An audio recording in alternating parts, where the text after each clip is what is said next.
Pero te usa algo, tío. 2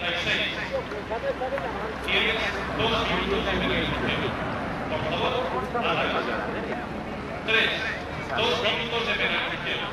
Por favor, atrás. Sigo diciendo 2 minutos de penalización. No tiene por qué ser incluso compañeros en la línea de sanidad y los demás no lo que son.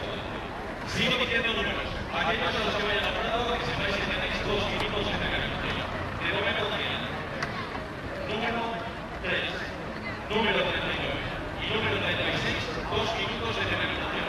Si esto se no atrás, van a ser descalificados. Número 3. Como sigues estando bien adelante, te descalificado. Sigo diciendo. 34. 2 minutos de penalización. Por favor, atrás. 34. 2 minutos de penalización y por favor, atrás. No tienes que meter la mierda, en este caso se la tienes que dar vuelta. Continúa diciendo. Aquellos que vayan a si en este caso estamos por delante, tienen 2 minutos más. Esos de ahí están todos. 2 minutos de penalización. Seguimos penalizando las cosas.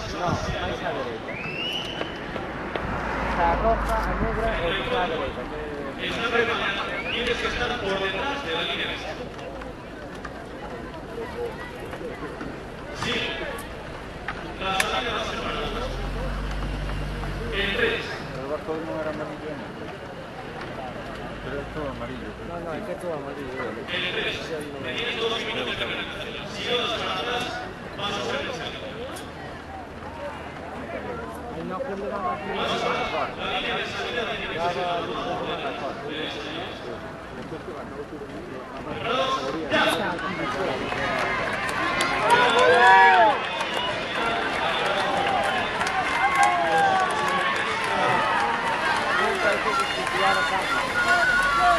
¡Ya está!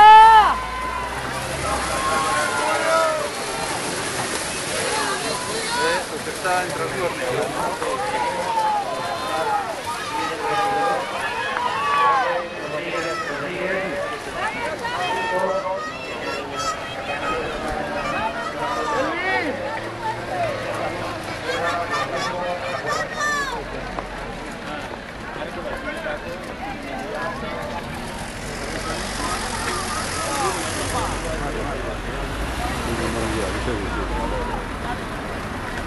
¿Qué quiere cantar Galán?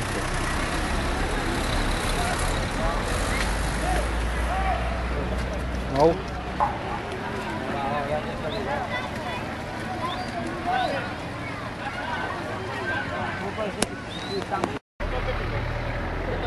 ¿Qué te pensás aquí? Oh, yeah.